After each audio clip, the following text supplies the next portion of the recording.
Hello, everyone. Welcome. It's good to see you all. And thank you for joining us today. It's fantastic to have you with us. Um, as these things, it's always fantastic to take the opportunity to network and connect. So those of you that have joined right at the start, if you can start the ball rolling by introducing yourselves in the chat, say a little bit about who you are, your name, your role, and where you work, and give a bit of love and shout out to anybody you know, and also connect up where you see. So you can always put your LinkedIn connection in as well. This is a community, and at the heart of it, it's about how do we build the community, share the knowledge and skills and experience, and also support each other. So fantastic to have you with us. I'm just going to do a little bit of an intro before we get into today's topics, and it's going to be a really timely one for those of us in the healthcare sector. I'm Jo Stanford. I head up the Healthcare Project and Change Association, and just very quickly going to give you just a little bit of an overview. So apologies for those that are familiar with what we do. So we're here as a community interest company, not for profit, to support the development of the project and change profession within the healthcare sector in the UK. Part of that is around workforce development, careers, education and training, and all of that is then to help with building the workforce and building capability and maturity across the sector. We have regional networks in each of the regions of the UK, so Wales, Scotland, Northern Ireland, and different regions within England. And we also work very collaboratively with the other professional associations, both clinical and non-clinical.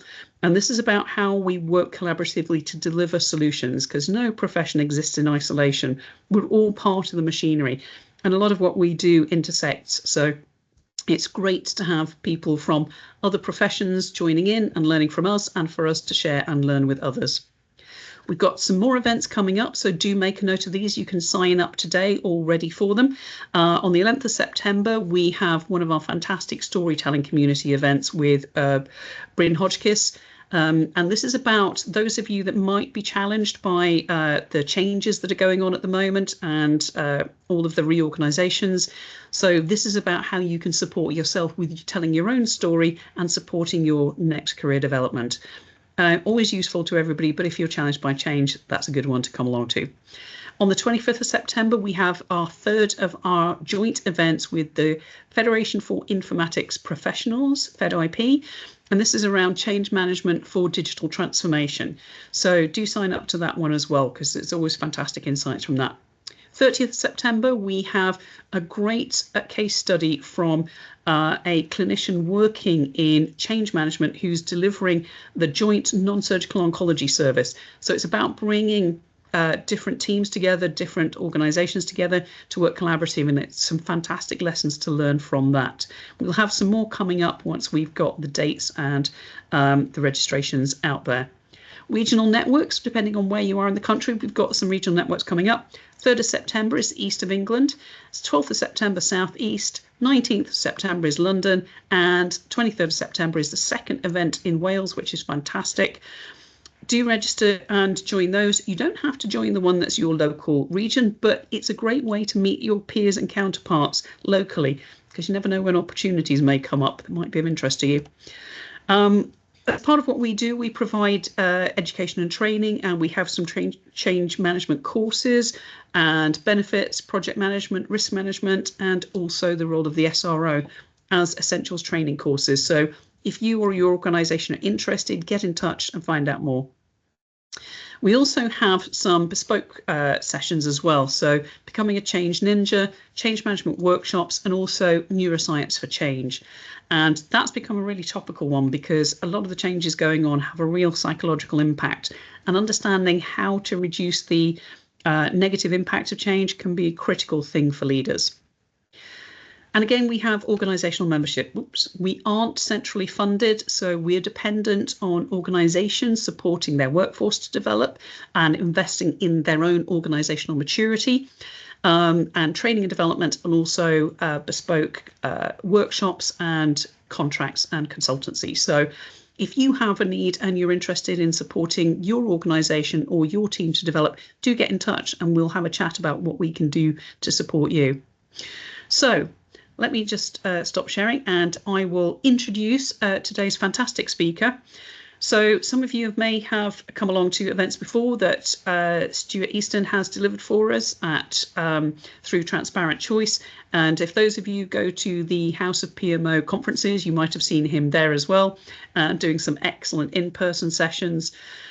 But Stuart and his company do some fantastic work around portfolio prioritization, benefits, delivering the most value, and efficiency and financial efficiency is one of the big drivers at the moment across the NHS.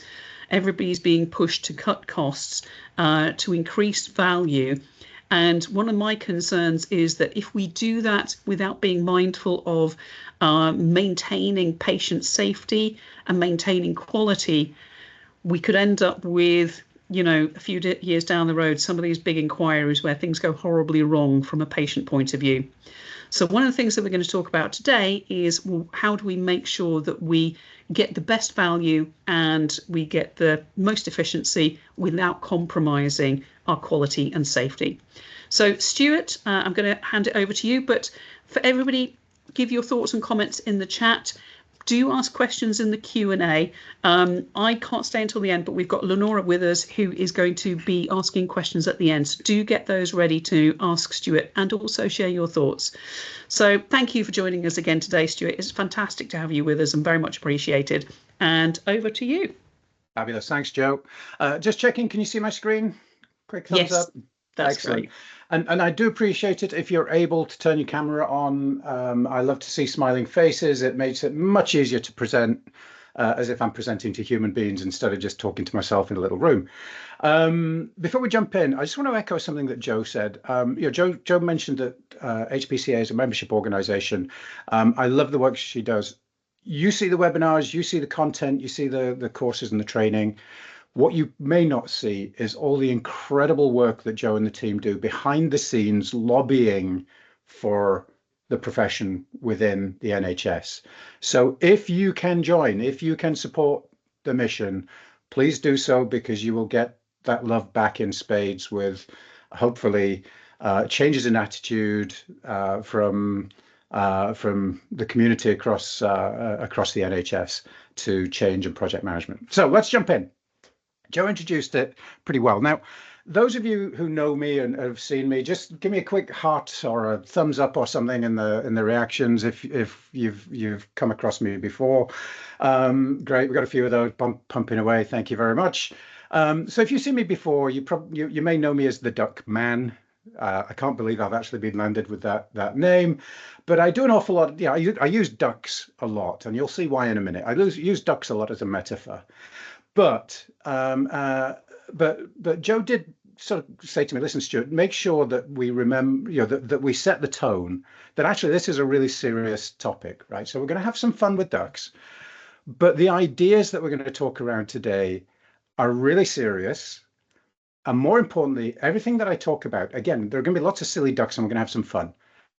But everything that I'm going to talk about is based on really solid academic research into what actually works. It's based on proper industry frameworks from organizations like the APM or the PMI, right? So this is real stuff. So don't be fooled by the silliness into thinking that it's not. And to get us started, we're going to talk a lot about kind of strategic alignment today.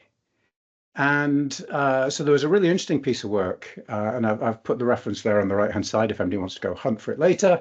But there's a really interesting piece of work looking at government bodies, right? Looking at the overall performance of those bodies and seeing how that's correlated or not with strategic alignment. And it turns out that strategic alignment is correlated at about 80%. So with overall performance of government organizations. In other words, strategic alignment explains 80% of the variation between high performers and low performers. And that means that despite all the silliness and the ducks, that process is possibly the most important process in your whole organization, which makes this possibly the most important presentation you're going to see all year. So let's go have some fun.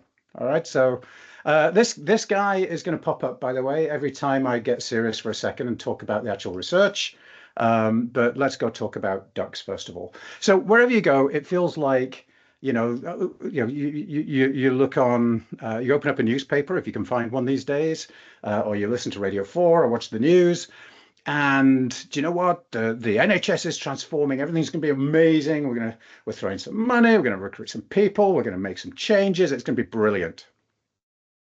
So on one side, you've got all of these benefits to society pulling us in one direction. But at the same time, as Joe mentioned, right, budgets are tighter than ever. And, this feels like there's a bit of tension between these two. And the likely outcome is that it's going to explode and we're all going to fall over and get hurt. Right. So we want to try and avoid that. Right. We want to make sure that what we're delivering is going to add value, that we're going to make sure that we're taking care of patients, that we're delivering the value that patients want, and doing so within budgets. So how on earth can you do all of that at the same time? So I noticed one or two of you introduced yourselves as being benefits gurus, right? That's fantastic, because this is all about benefits, right? The way to solve this is to make sure that we are maximizing the benefit, because as a general rule across the NHS today, that's not happening. So that means we could actually achieve more in terms of the benefits. These are the things that actually impact patients, right? We could actually achieve more with the same resources, right? But only if we really, really focus on making sure that we are delivering real benefit, the benefit that's needed. These benefits might be cost savings. They might be transformation towards where we're going.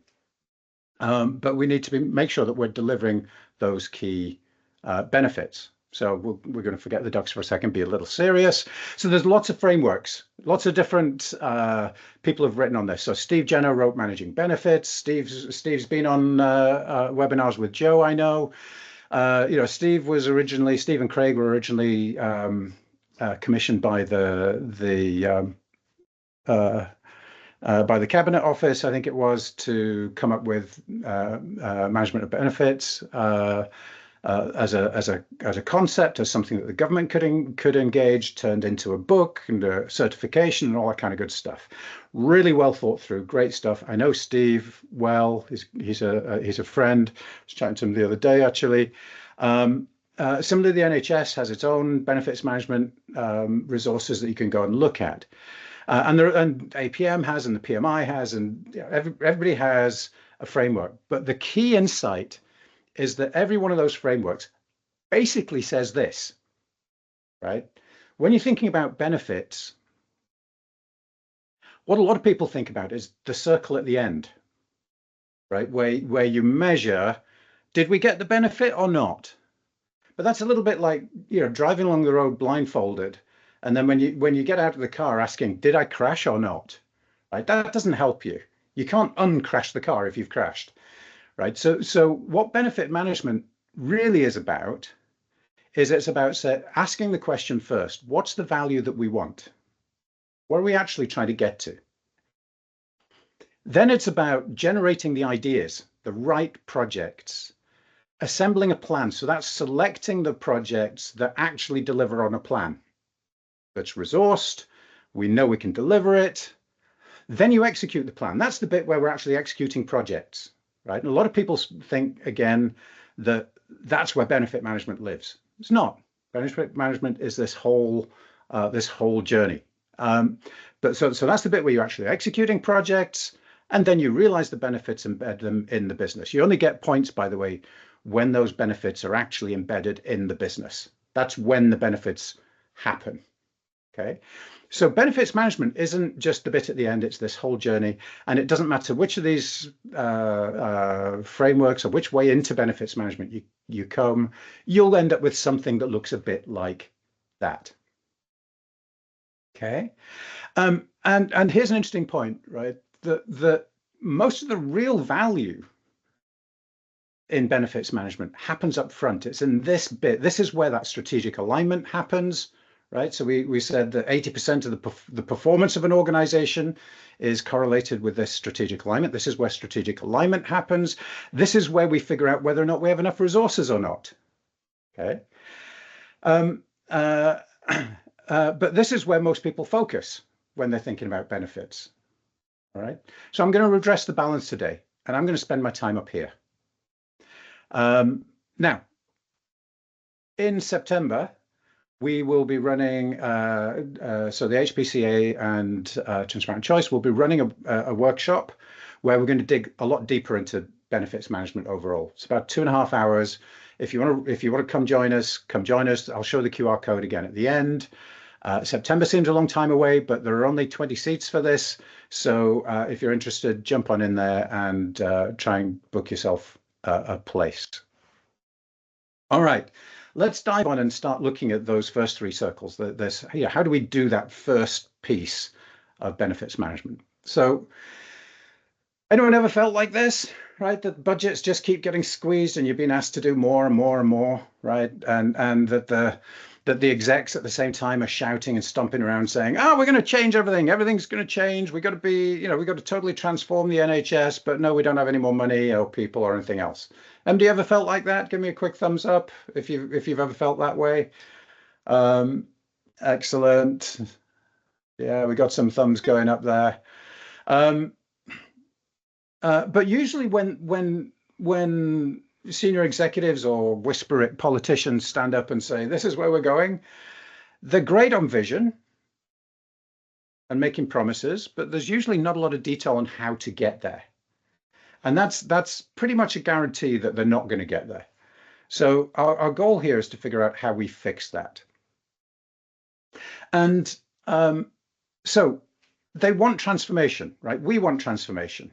I don't think anybody would argue that there are opportunities to transform and improve the NHS.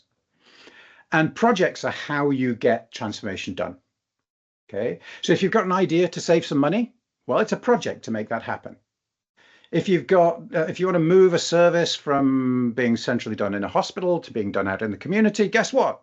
It's a project that makes that happen. But it's not really about even the projects, right? Your projects are like ducks, okay? Nobody cares if you have a boy duck or a girl duck. They don't care about your Gantt chart, your burn down report, your earned value report, any of that stuff. They don't, nobody cares about that. Nobody cares about your projects. So they don't care that if you've got a boy duck or a girl duck.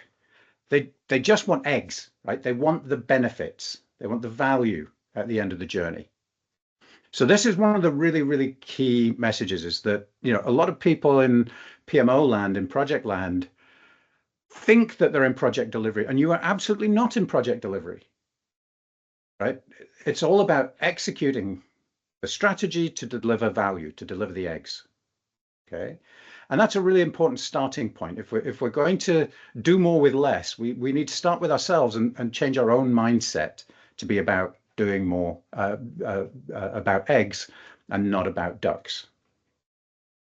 And so, the NHS is embarking on probably its biggest transformation in history if everything works, right? So we're starting here, and we want to be over there, right? Which is, hospital to community, cure to prevention, digital. You've all seen this before, and we've got some happy patients down there. Just for fun, the little lad with the skateboard there, it took me 4 attempts to get ChatGPT to create me a little lad with a skateboard who had fewer than 3 arms, right? Go figure, right? Anyway, just a bit of fun. So this is great, but the problem is, right, this is super. This is exciting. I'm actually genuinely excited by, if we can make this happen, I'm excited, right? But the problem is that at the same time, budgets are being squeezed. So I've got 4 lessons for you on how to set yourself up for success, right? So this is about maximizing your chances of delivering the benefits that we need, achieving that goal without, because every time we don't deliver something, we are jeopardizing patient care, right? I'm a really, really simple kind of guy, right? Everything that we fail to deliver is in some way harming the people that we're treating and serving, or the people who are supporting them, right? So lesson one, don't try and do everything. Okay, really simple. These are pretty simple messages, by the way, pretty simple lessons.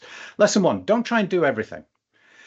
So this is a true story, right? So even before this humongous change, right?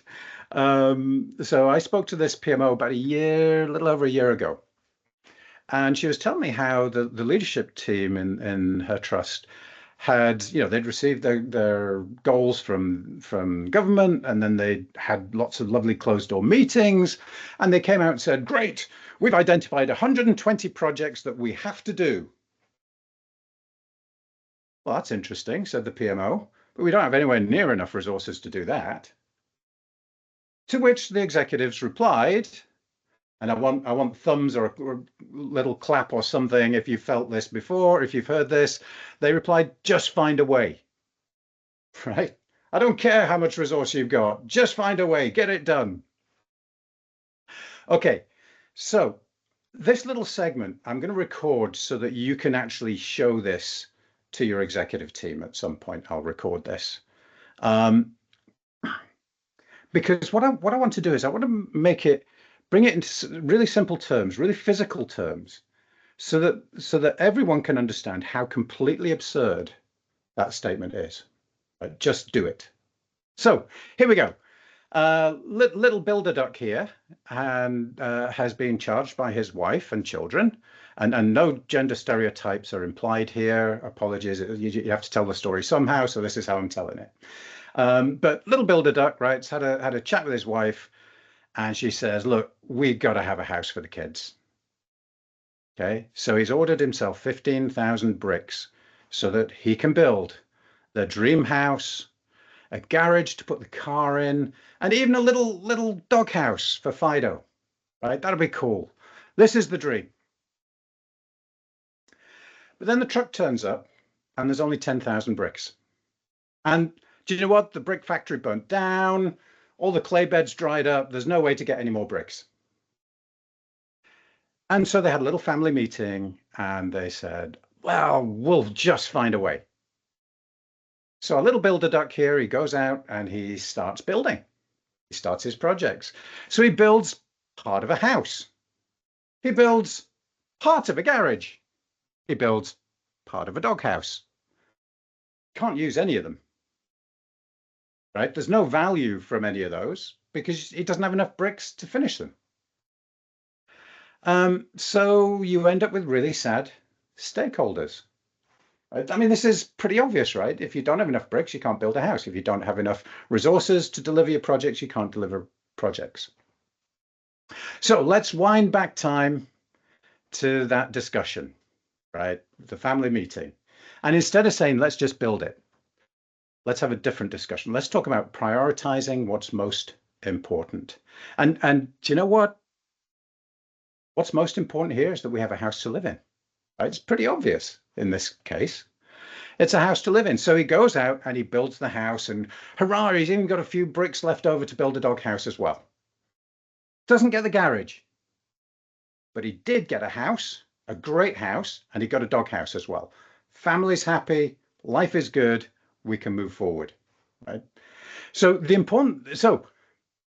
coming back to this real world example, jump into chat if you would. How many of these projects do you think they actually delivered? Out of 120 projects that the execs said, just do it, just find a way. How many do you think they delivered? Excellent. We've got, oh, Carl, are they the ones in the office? Yeah, awesome. Carl's been collecting these ducks for, it must be about 2 years almost now. Excellent. So how many 0, 0, 10, 10? Oh, you're miserable, you lot.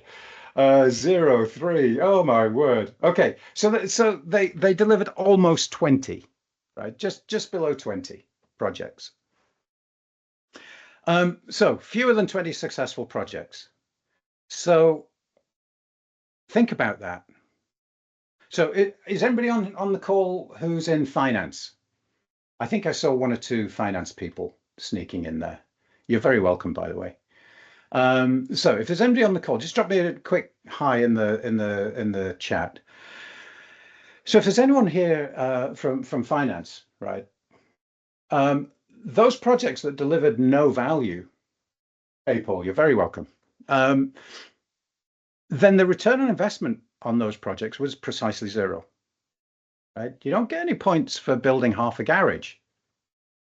If you can't put your car in it, it doesn't count. Or in my case, 3 bicycles and a load of boxes. Right? It doesn't count.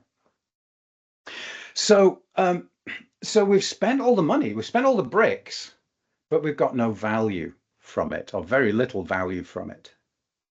And the challenge, the real problem with that is that those projects were there to deliver value to patients.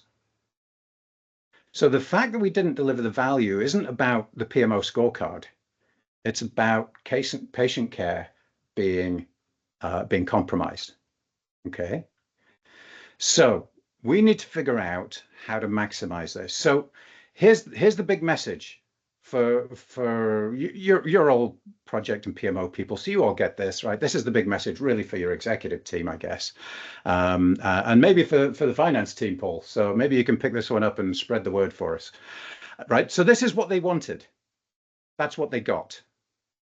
Okay, and actually, if they'd organized things better and prioritized properly and right-sized the portfolio, that's what they could have had.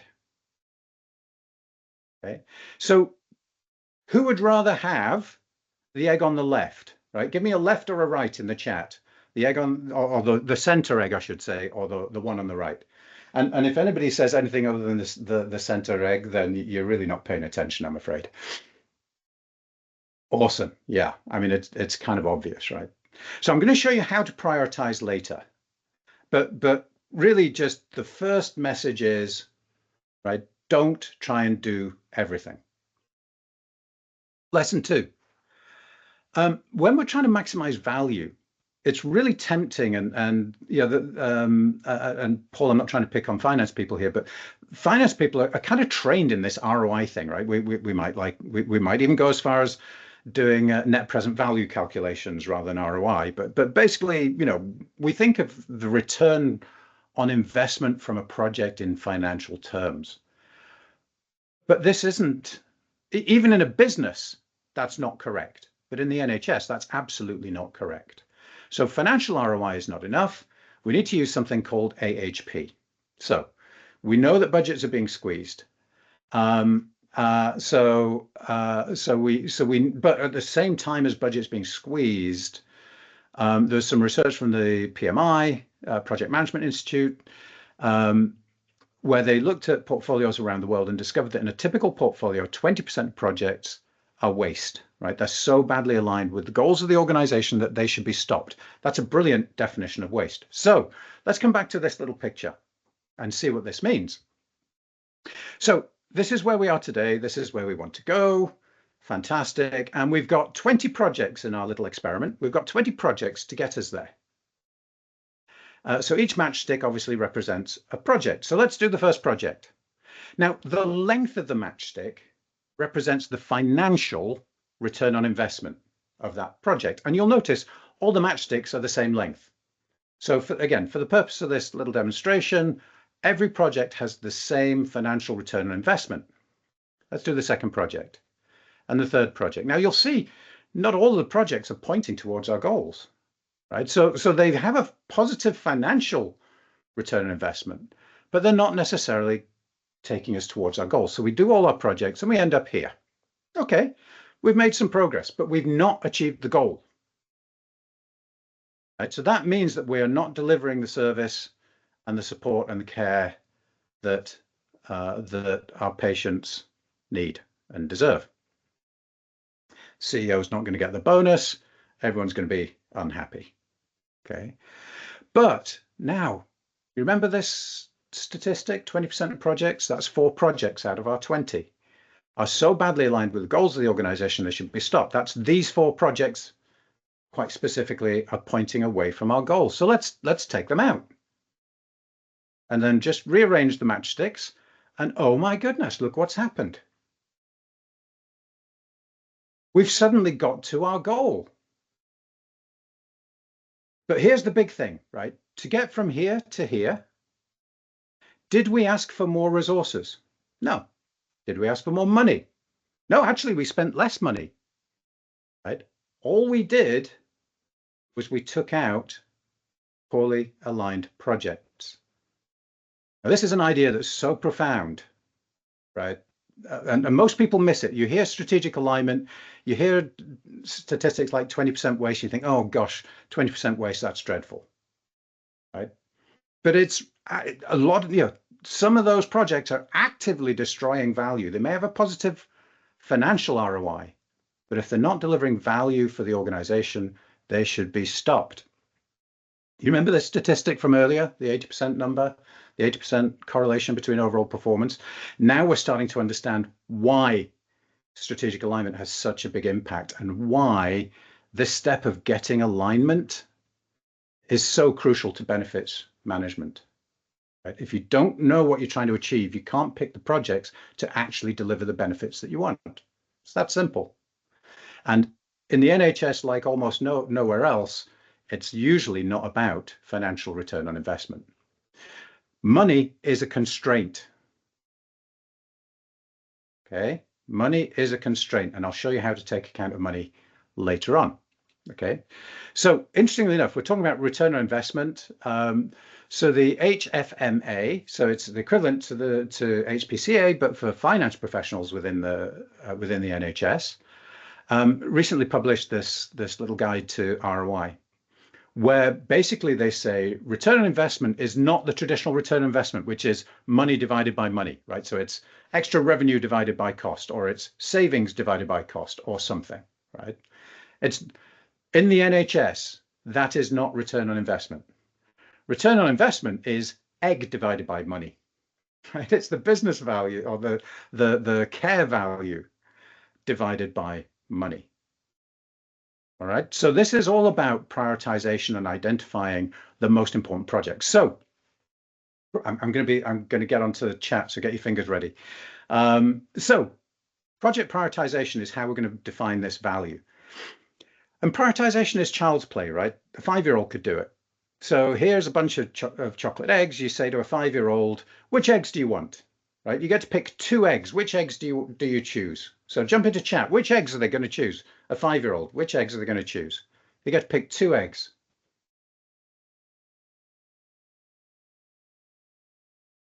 Biggest. There we go. The 2 biggest. Right? It's pretty simple. They're going to pick the big ones. But unfortunately, in the NHS, it's not that simple. And actually, in any complex organization, it's never that simple. Because some of your leadership want big eggs, but some like pink eggs. Others like green eggs. Others like jelly eggs. They have different goals. So the guys who care about cancer will have different goals to the people who care about pediatrics, for example, right?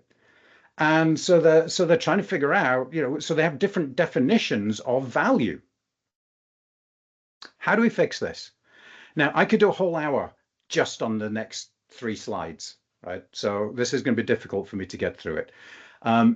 So the simple answer is that you build a set of criteria that represent the goals of the organization. You have a tough conversation with your leadership team about what those criteria are. There's a methodology called the Analytic Hierarchy Process, AHP, that is the best way to do this. Okay, and I'll show you just a little bit about AHP in a second. But the key thing here is that you structure the discussion. You don't just let people argue about which projects are most important. We need to get agreement amongst the leadership team on what they mean by value. Right? Because the value that you need down in, I don't know, rural Dorset is going to be different to the value that you need in central London. Right? The services you need are going to be different. So you need to be explicit about what value is important to us right now. Okay, not which projects are important, what outcomes are important. And normally what you do once you have criteria, what most people will do is they'll build a magic spreadsheet and then they'll bring the execs together and they'll say, What weight should we put on this criteria number one? And you'll get a number, but it won't be terribly meaningful. So is anybody brave enough to have a guess? How tall is this tree? Anyone want to guess? If not, I'm going to ask Joe. Anyone want to guess how tall that tree is? 120 meters. There you go. I love it. 120 meters. We got 20 meters. We got 40 meters, 6 meters. I love it. Tallest of them all. That's a good answer, actually. That's quite a sophisticated answer. Thank you for that. Right. So this is like saying to an exec, what weight should we put on the criteria, on a particular criterion? They don't know, so they guess. They might think they're justifying it, but all the psychology research says they're not. They're just making it up. And the number they give you is not going to be terribly meaningful. Just like the numbers that you gave me for the height of that tree, for most people, are not terribly meaningful, unless we've got any lifelong lumberjacks out there who do this for a living. But if I ask a different question, right, are you ready to answer this one? Which tree is taller?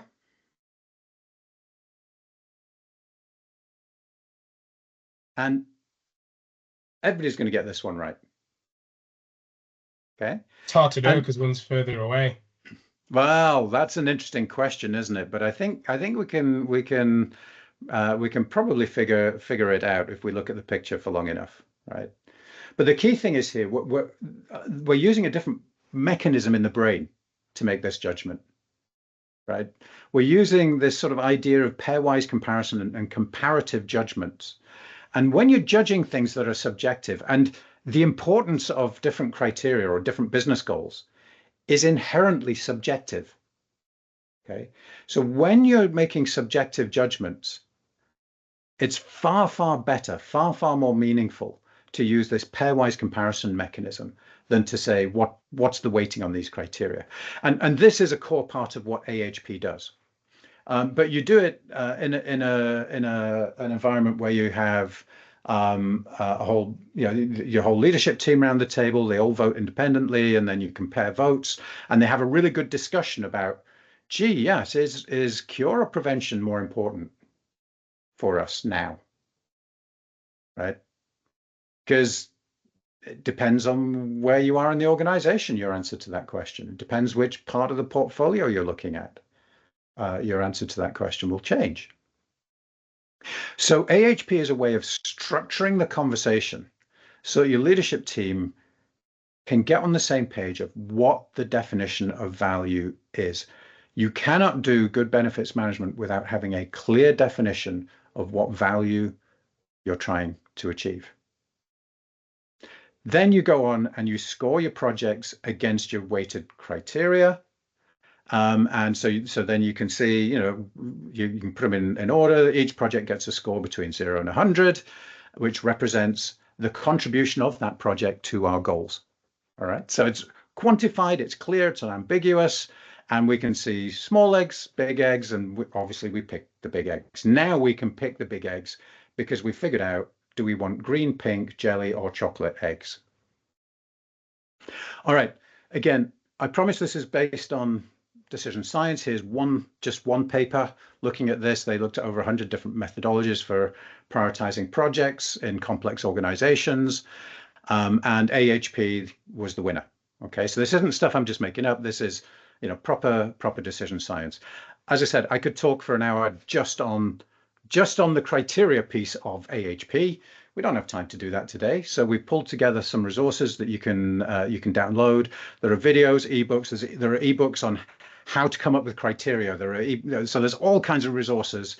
I'll put this up again at the end, but feel free to go and access those if you want to learn more. Lesson 3.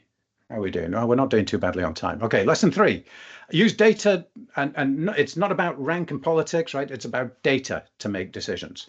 So I'm going to show you 2 visualizations that I think are the key to. First is the priority matrix. So what this is showing us is value for money. We can see the value for money for each project. So this dimension is the value, right? So the egg, and this dimension is the money. And so that graph is basically showing us value for money. Each dot is a potential project.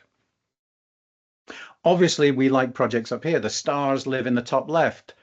High value, low cost. Hurrah, we can all agree on that, I hope.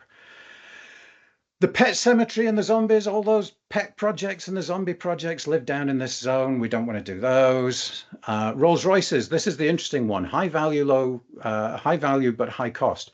Very often, or sometimes, you'll hear executives, when somebody says, we don't have enough resources, what they'll say is, they'll say, oh, they'll think, I'm very clever, because what we should therefore do is focus on fewer, bigger projects. Well, if those projects are up in this top right corner, that's just not true.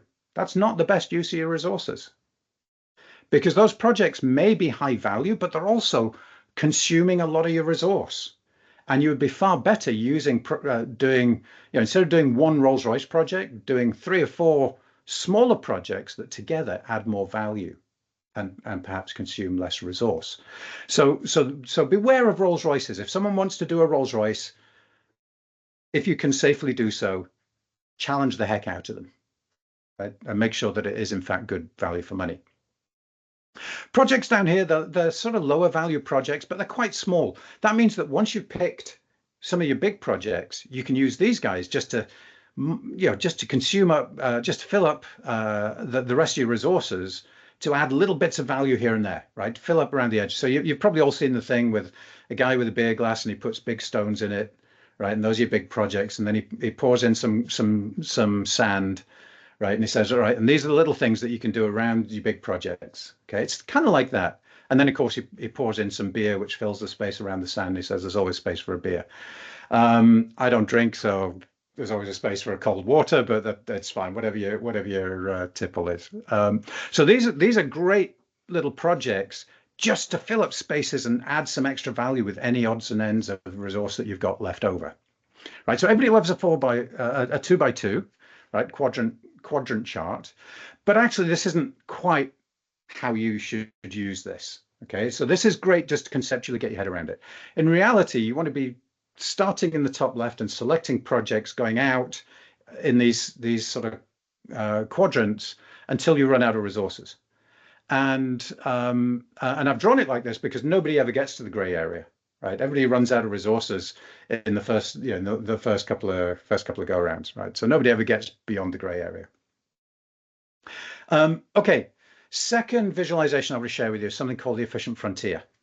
Okay, so we've got our score data, which is that value on the vertical axis and the cost. Now we're looking at the portfolio. We're not just looking at a project, we're looking at the whole portfolio. And we can answer 2 questions with this. The first one is, so the way to interpret this chart is say, well, if I spend a gray arrow's worth of money, I'm going to get a green arrow's worth of value. Then if I spend another gray arrow's worth of money, I get an orange arrow's worth back. Now the orange arrow is a lot smaller than the green arrow, but we'll keep going. We'll spend even more money, right? So I keep spending money, and each time I spend money, I'm getting less and less value back for that money. So this is the law of diminishing returns, or Pareto's law. You've probably heard of Pareto's law. It's just a manifestation of that. And so we can now have a conversation about how much should we spend in this portfolio? Not how much budget do we have, but how much should we spend? Because there's a point here where reasonable people would decide it's really not worth it investing anymore in this particular portfolio. We're not getting return on investment. So your execs are going to love this visualization because they can now have that conversation driven by data. Cool. Now, this portfolio that we're looking at right now is, let's say it's the cancer care portfolio. It's probably unrealistic names, but I had to give it some name, right? So it's the cancer care portfolio. And, we love spending money on cancer. So we're going to do 10 ducks worth of projects, and that's going to deliver 8 eggs worth of value to us. Okay, because we're not going to talk about financial return investment. We're using eggs as the value, as the unit of value. All right. So we've done all of that, right? That's great. But there's another portfolio, which is the geriatrics portfolio. And we've spent so much on cancer that we only have two ducks left to spend on geriatrics. Now, of course, they're on the steep part of the curve, so they do really well with those two ducks. They get 4 eggs worth of value from those two ducks. So that's awesome. But here's an idea. What if we didn't do 10 projects? Because we're right out there on the right-hand side of this curve. What if we only did 8 ducks worth of projects here? Well, guess what? We lose half an egg. Are we going to notice half an egg? Possibly not. But if we put those 2 ducks into the geriatrics portfolio, right, we've doubled the number of ducks in geriatrics and we've increased the value by 50%. That's a huge improvement. So by using data, we can actually make what today is a really, really, really difficult political discussion to even begin to have. We can start to look at it rationally and say, okay, well, where should we be putting our resources in order to maximize the value for our customers, right? And if we're making the wrong investments, it means that we're not delivering the value we need to be delivering. Love it. The egg puns are coming in. We've got plenty of yolks, and as long as I get top billing, I'm happy. Anyway, let's keep going. So again, we're giving the executives, who, by the way, right, they only care about the eggs, and it's right there in their name. They are executives. So we're giving the executives the insight they need to make better decisions. Now, I've made the word insight bold. Notice I didn't say we're giving them the data they need to make decisions. We're giving them the insight they need to make decisions. The insight is that I can move resources around and get more value overall. Right? There's a difference between data and insight. So these visualizations, the reason I picked these 2 in particular is because they get you to insight really, really quickly. Okay, so let's move on to lesson 4. Now we know roughly what kind of projects we want. Let's overlay resources and develop a portfolio plan. Okay, so you all know what it's like. You do the annual planning process. Everybody fights and argues, and eventually they pick a set of things that you're told to go do 120 projects. So you handed a portfolio of projects, and they say, well, as soon as it's first of the year, first of the financial year, the budget's open, the exec comes and bangs on the door and says, get started. So every exec's banging on your door, saying, get started, do my project, start it now. Now, you don't want to disappoint them, right? So you do. So you start project 1, and then you move to project 2, and you move to project 3, and then you go back to project 1, 2, 3, and then you hand it on to the next team who do the same thing, hopping between project 1, project 2, project 3, project 1, and eventually you deliver value all the way over there on the right-hand side of the screen. Okay, I've got, so the first problem here is that the values come in all the way over there on the right-hand side of the screen, but there's a second problem here, and there's our little serious guy again, is that the American Psychology Association looked at task switching. Right? When people task switch, they are far less efficient. And they estimate that up to 40% of the capacity is being lost to task switching when you're doing complex tasks like project management. Think about that. 40% of your capacity. What could you do with an extra 40% capacity? Doesn't cost you any more. Right? This is just capacity that is being wasted because of the way that we are planning. Okay, so what should we do? This is a very simplified model, of course. There are only 3 projects. But the idea is that, first of all, you kick off project 1, and you run as fast as you can to deliver project 1. And then you only kick off project 2 when you have the resources available to do so.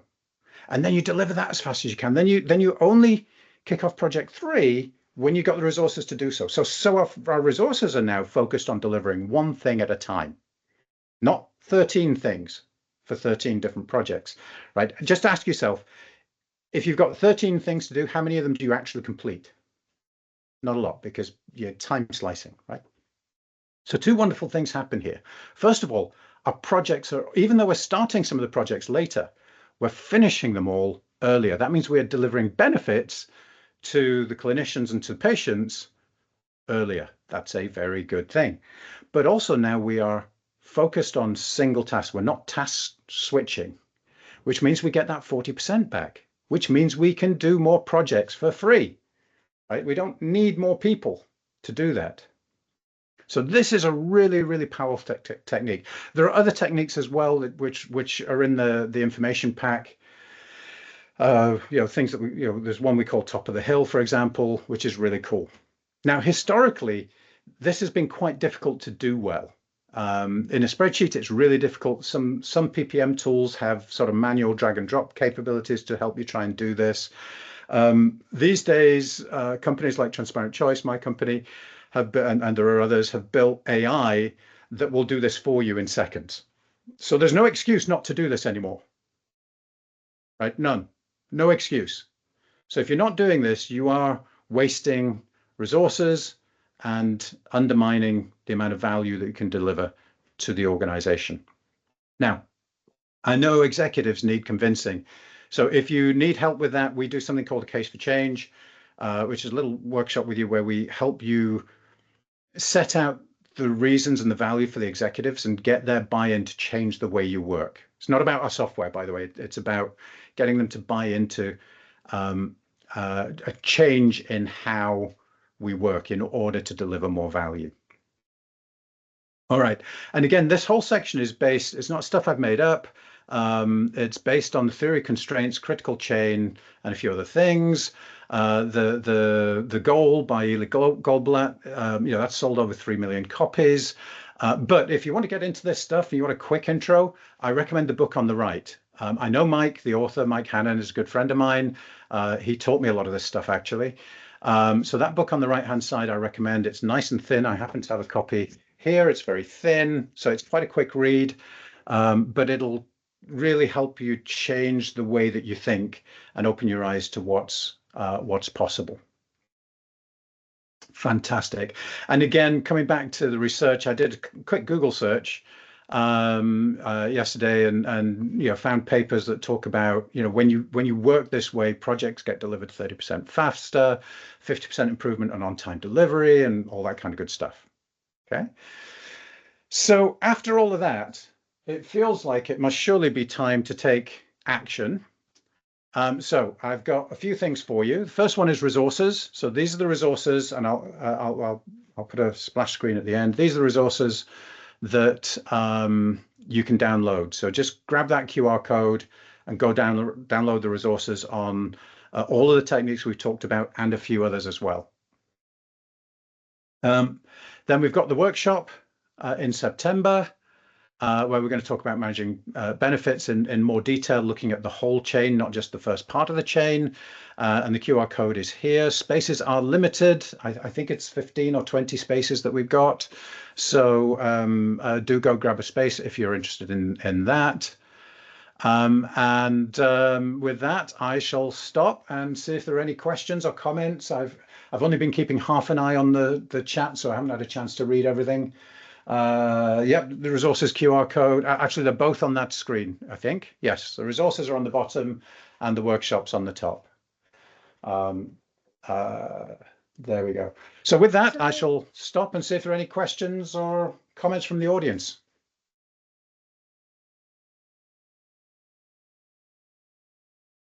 Yeah, so Helen's answered that one.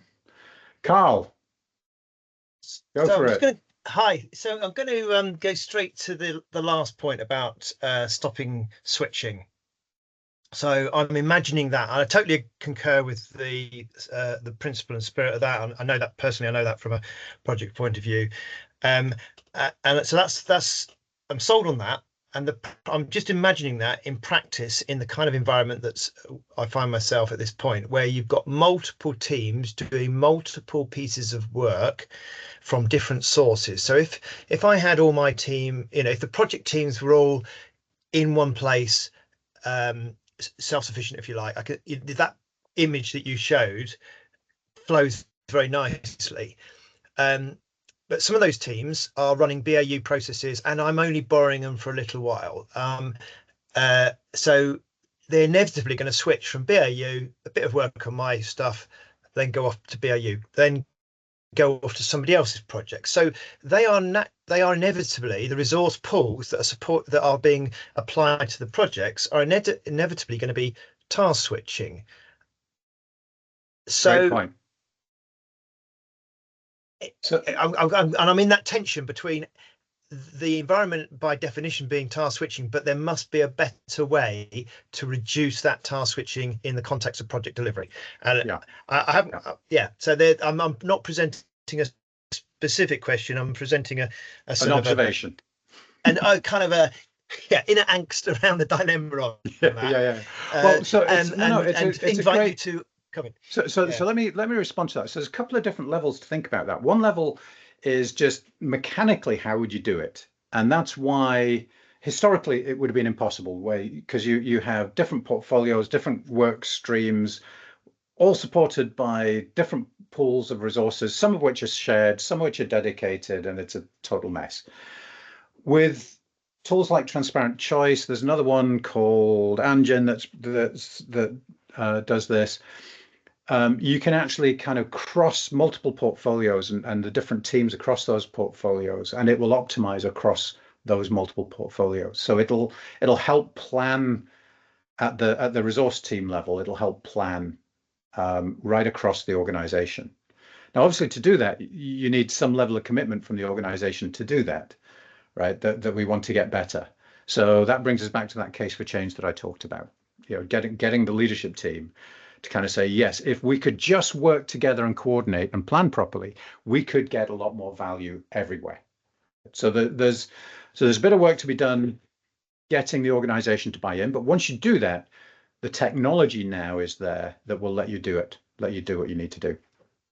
The second piece is that most organizations will have a relatively small number of people who are the continual go-to people. And they usually sit in BAU somewhere, or maybe they're, if it's IT projects, it might be the lead architect, something like that. And so again, what you can do is you can actually model that, those individual people as being a resource team of their own, and then assign a percentage of their time to project work, right? And make that explicit. And when you do that, then you can avoid the task switching, right? Because you can say, great, 20% of your time is going to projects, 80% of your time is going to BAU. And so we're only going to schedule you for 20% of your time across those projects. And any projects that, anything that we can't schedule, we're going to backfill that with stuff that adds value that we don't need that particular resource for. So there isn't a magic bullet or a magic wand I can wave where everything just gets easy. It's not easy, but it is doable. And with the technology, a lot of the heavy lifting is done for you. The one thing that I thought you were going to say, Carl, actually, was that you even when you do that plan, then something changes and you got to start again. Again, this is where the technology helps because you can do it in seconds. It means when something changes, you can update your plan in seconds, not in 2 days of planning time. So it means that you can have an agile portfolio and an agile resource plan tied back to the benefits that you want to achieve. So you're always able to be forecasting when are the benefits coming. Because remember, nobody cares about your ducks. It's all about the egg, right? Nobody cares about the projects. It's about the benefit. So you always want to be tying back your plan, your schedule, to when do the benefits hit. And again, the technology can help you do that. Any other questions? Lenora, are there any questions that came in during the... Yes. Someone is, Matu is actually saying, Harbin's Matu is saying, beyond the workshop that we're offering, what toolkits exist to help project managers to influence busy healthcare directors to think about and give time for prioritization, decision science, strategic data insight, and staggering projects? Come talk to us. Yeah. Yeah, so this is the case for change that we were talking about, and Lenora, maybe you could straight after this we could go and add a link to the case for change to that resource pack or something. I didn't think to do that last night. Okay. So the idea is that you don't go and pitch them, hey, we want to do project management differently. Not interested. That's, you're talking ducks. We've got to talk eggs. So we've got to go to that director or to the head of finance or whoever it is, and we've got to talk about their pain, and we've got to talk about the things that they're frustrated by. And then so once you've got that, right? So it might be that they're frustrated because projects, so that the one the case study I talked about earlier on, I'm not going to tell you who it was, by the way, because I don't want to embarrass anyone, but the case study I talked about earlier on, I have to imagine that the execs are sitting there going, these project people are terrible. They only delivered 18 projects out of 120. Right. So when you go and talk to them, that's their pain.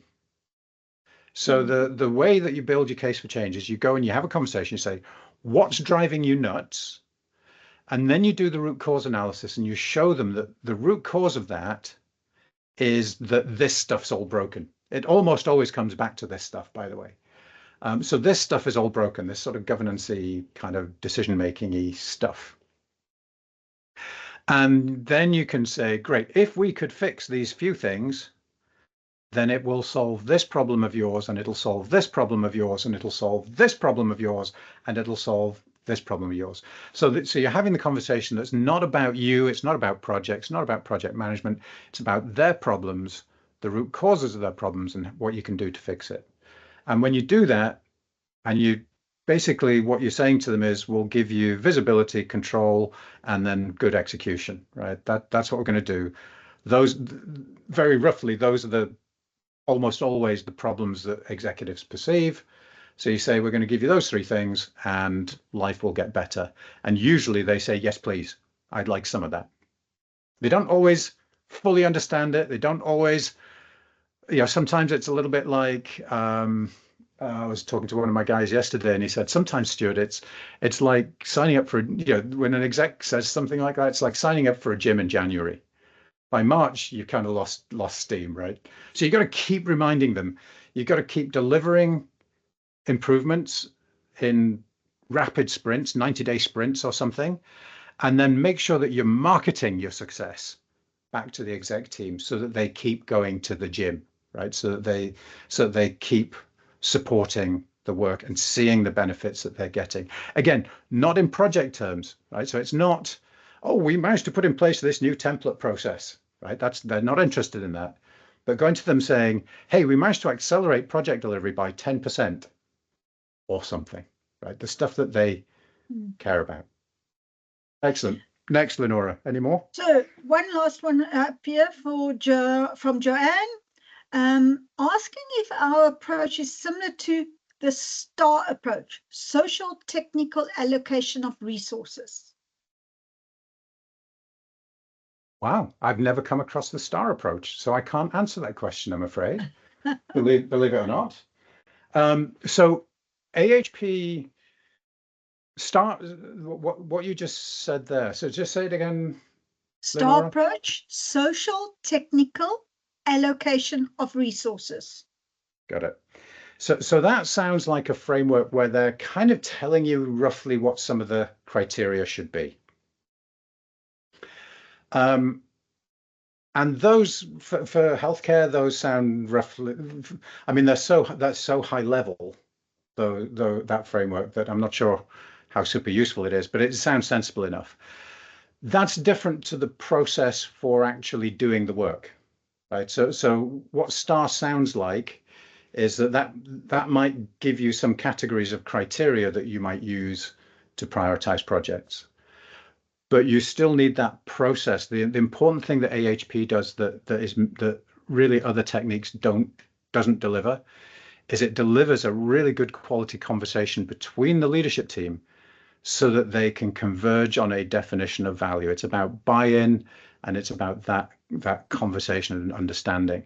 So whether STAR are the right criteria and the right criteria model to use, maybe it is. Yeah, could be. But I would recommend, and the research suggests that this AHP method is the right way to actually do the work, to actually structure the criteria, weight the criteria, score the projects, and then drive decision making. Excellent. That is So it. That's it for now. Perfect. So we're a little bit over anyway. So thank you everybody for bearing with us. Really appreciate it. If you're interested in digging deeper into the whole benefit management chain, sign up for the workshop. And of course, go help yourself to the resources and reach out to me. My LinkedIn is there on the screen. Reach out and connect to me as well. We put out lots of posts with information on topics like this. And we've got so many posts and videos and goodness knows what else, all around how to really maximize the eggs, right? Maximize the ROI. So brilliant. Thank you, everybody.